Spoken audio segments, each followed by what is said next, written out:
Hi guys, welcome back to my channel. My name is Kabu, and guess what? We got to 700, which is a milestone for me.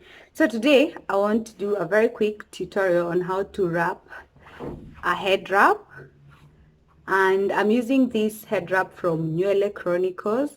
It is this length and very long. So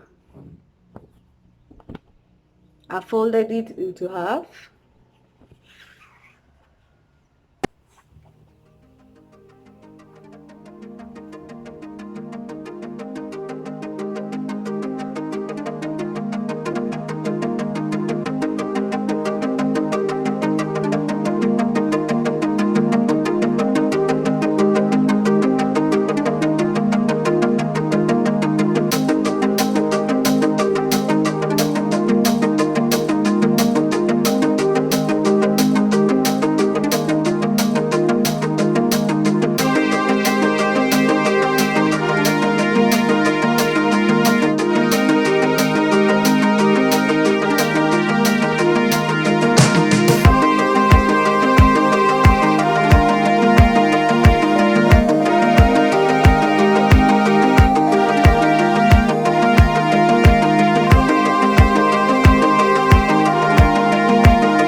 Simple, quick, cute.